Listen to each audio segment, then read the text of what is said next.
Hi everyone, it's Katrina. Number 9. The Leo Belgicus. Cartographer Michael Aitzinger created the first lion-shaped Leo Belgicus map in 1583 as a way of supporting a shared national identity between the newly established Republic of the Seven United Netherlands. This place was previously regarded by other countries as more or less an inconsequential isolated area under the rule of Spain's Philip II, who taxed the region heavily and gave them little in return. Aitzinger's design quickly caught on and grew in popularity. It also changed in accordance with the transforming political situation of the Low Countries. This included the modern-day Netherlands, Belgium, and Luxembourg, as the region battled back and forth with Spain for its independence. While the map was not necessarily geographically accurate, it represented something arguably more important at the time: the Dutch image and a sense of national belonging. Number 8. The Blaeu map. Over 350 years ago, in 1663, the Dutch East India Company's master cartographer, Johan Blaeu, created the first ever large-scale map of Australia, titled Archipelagus Orientalis Sive Asiaticus, or the Eastern and Asian Archipelago. The powerful company traded between Asia and Europe for 200 years and kept this information a secret. Maps were critical during this time period as there was a lot of competition and they held sensitive trading information. It is one of the rarest maps in the world with only 4 known copies in existence. However, it is an incomplete map. It only features northern and western Australia and the southern Tasmanian coast. Representations of other areas, including much of the country's south and east coasts, are conspicuously absent because these areas weren't mapped until Captain Cook's voyage over a century later. There are a lot of details on the map, including ships showing Dutch or Spanish flags, which indicated who the territory belonged to. It also shows a whale with 2 spouts, so they most likely didn't know what the sea creatures looked like back then. When Blaeu created the map, the Dutch weren't particularly interested in Australia, which they called New Holland, because it lacked the spices they were after. It wasn't much of a booming trade or commercial partner either. According to Libby Meltzer of the University of Melbourne, who helped restore a copy of the 354-year-old map, their encounters with the landmass were incidental and occurred along their voyages to the Spice Islands. The National Library of Australia acquired the map in 2013. It was discovered in a storage unit in Sweden in 2010 and was in such poor condition that restoration experts avoided even breathing on it. The Preservation Committee was worried it was going to fall apart just by looking at it. Unfortunately, the air and people touching it did end up causing considerable wear and tear to the artifact over time. However, a public appeal raised $100,000 to get the map restored in May of 2016. It was later sent to the Grimwade Center at the University of Melbourne, and the map finally went on display in 2017 after a painstaking 2.5-year restoration process. Number 7. Earliest map of New York. In 1531, Genoese cartographer Visconte Maggiolo created one of the first ever world maps depicting early European voyages to the east coast of the United States. It features New York Harbor 80 years before the famed explorer Henry Hudson reached the eastern seaboard and is one of the oldest maps to depict Ferdinand Magellan's travels. The 2x1 meter map, which was created on parchment made from goatskin, spent much of its 500-year existence rolled up, which thankfully kept its coloring and markings well preserved. However, it's incredibly inaccurate, featuring a mythical Sea of Verrazano, and also shows that Verrazano may have mistaken the waters off North Carolina as the Pacific Ocean. There are also various drawings on the map suggesting that its creator harbored imaginary visions about certain parts of the world. These visions include depictions of African kings who seem to have never really existed, as well as unicorns and dragons. In 2016, Daniel Crouch Rare Books put the map up for sale in New York City at an astounding price tag of $10 million, making it potentially the most expensive map ever privately sold. Number 6. Waldseemüller map. In 1507, in northeastern France, German cartographer Martin Waldseemüller created the first ever world map that used the name America. Equipped with foresight that other mapmakers of the time apparently lacked, he not only drew the coastlines of places European explorers had recently discovered, he also drew entire continents and speculated about the existence of an ocean we now know as the Pacific.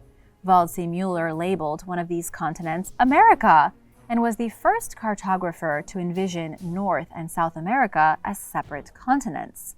He created the map less than 2 decades after Columbus's voyage to the New World, and a few years after Amerigo Vespucci sailed down the South American coast. To this day, researchers are unsure what inspired Waldseemüller's idea of the Pacific Ocean, despite having access to information about the discoveries that inspired his map. Perhaps he was just too far ahead of his time. In Waldseemüller's later works, the Western American coasts and depiction of a second ocean were conspicuously absent, along with any mentioning of the term America. Only 5 copies are known to survive, including a 4x8-foot wall map owned by the Library of Congress, which had acquired it in 2003 for a whopping $10 million. Would you rather discover an ancient map of the Americas or find a crazy map full of mythical creatures? Let me know in the comments below, and be sure to hit that subscribe button if you haven't already. Number 5. The Buache Map. French cartographer and map publisher Philippe Buache created his controversial map of Antarctica during the 18th century. Many people today claim that it features an accurate representation of the world's most southern continent before it was covered in ice.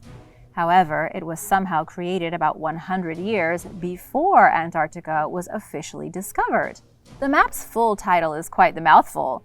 It's called the Map of the Southern Lands Contained Between the Tropic of Capricorn and the Antarctic Pole, where the new discoveries made in 1739 to the south of the Cape of Good Hope may be seen. Hopefully you don't have to remember that on a test. Its publishing date, which was either 1737 or 1739, is the first of many mysteries surrounding the map. One of Buache's many talents was his work as a theoretical geographer. This field of creative work involved using a combination of geographic knowledge, academic research, the journals of contemporary explorers, and astronomical information to create new maps. Buache made several accurate predictions, including the existence of the Bering Strait and Alaska.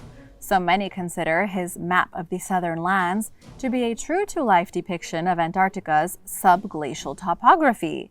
Some legends claim that he may have relied on an ancient map created by alien cartographers or some highly developed prehistoric civilization. The argument is that the continent of Antarctica could have been known by some advanced ancient civilization before it was rediscovered by modern humans in the 19th century.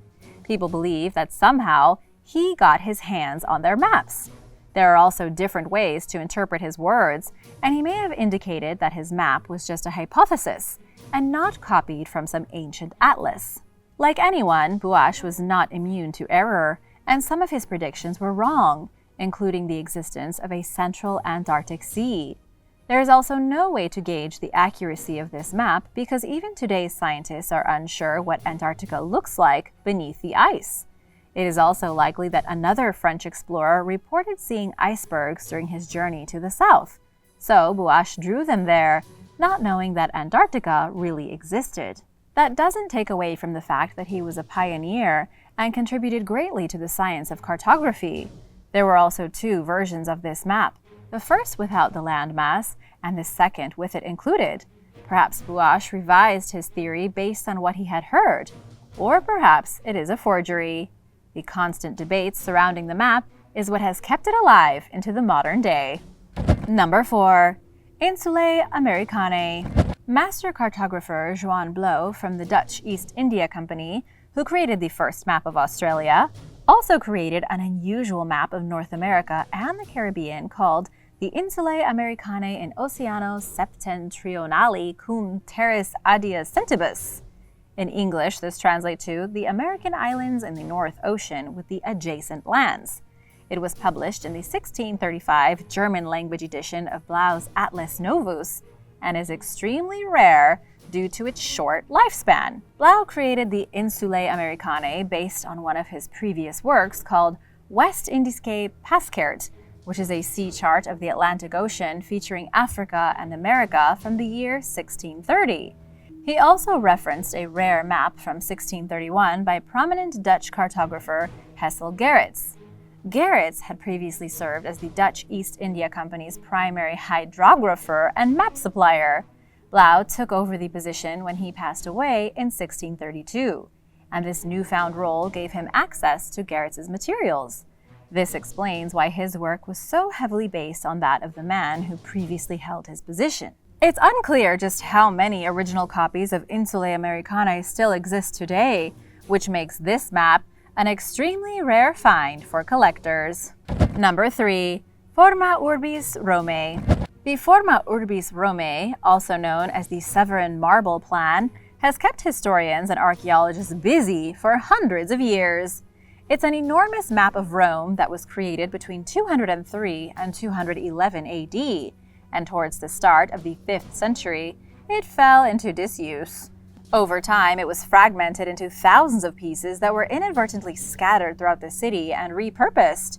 For the last half-century, scholars have been gathering what they can and trying to make sense of it all.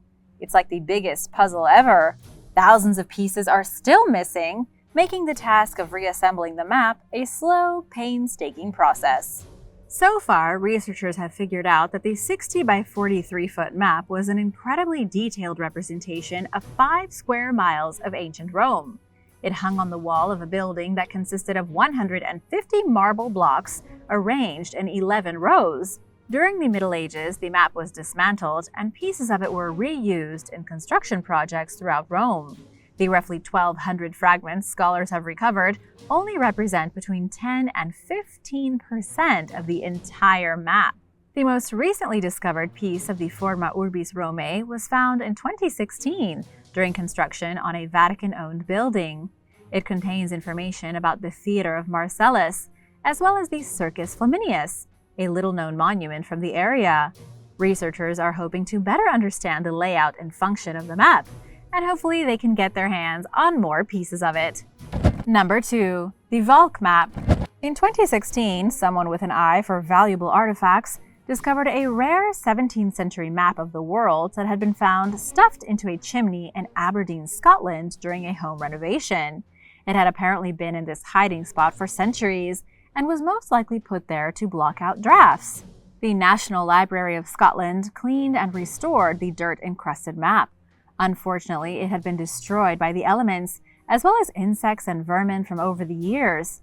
It arrived at the library in a plastic bag, and whenever someone touched it, pieces fell off of it like confetti.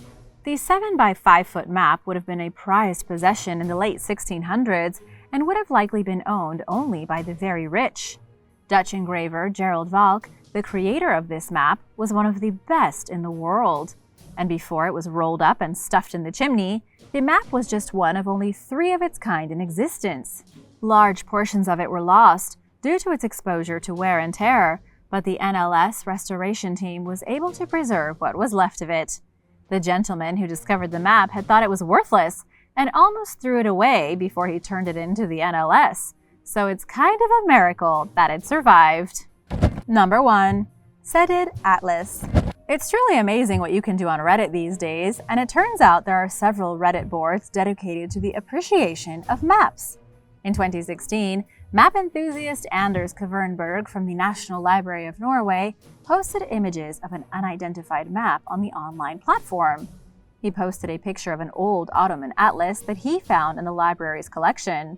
He labeled it as an 1803 Ottoman World Map, and explained that it was one of the library's 150,000 maps and atlases, of which only a few thousand are used every year. Nobody working at the library was literate in Ottoman Turkish, and their copy of the map was not digitally cataloged, so he didn't really have much more information on it. It most likely would have been put back on the shelf, except just a few weeks later, Anders had stumbled upon another Reddit post. What he happened to find was an image of a similar-looking Ottoman map, which was identified as part of the Ceded Atlas Turkumesi, the world's first Muslim-published atlas based on Western cartographic methods. It was published in Istanbul in 1803 as a resource for the Ottoman military, and only 50 copies were ever printed. Kvernberg alerted map expert Benedicte Gamborg-Brisa of his suspected discovery. To their delight, they confirmed that the library's copy of the Cited Atlas is genuine. It's one of only 15 known surviving copies in the world. Thanks for watching! Remember to subscribe if you haven't already, and I'll see you next time. Bye!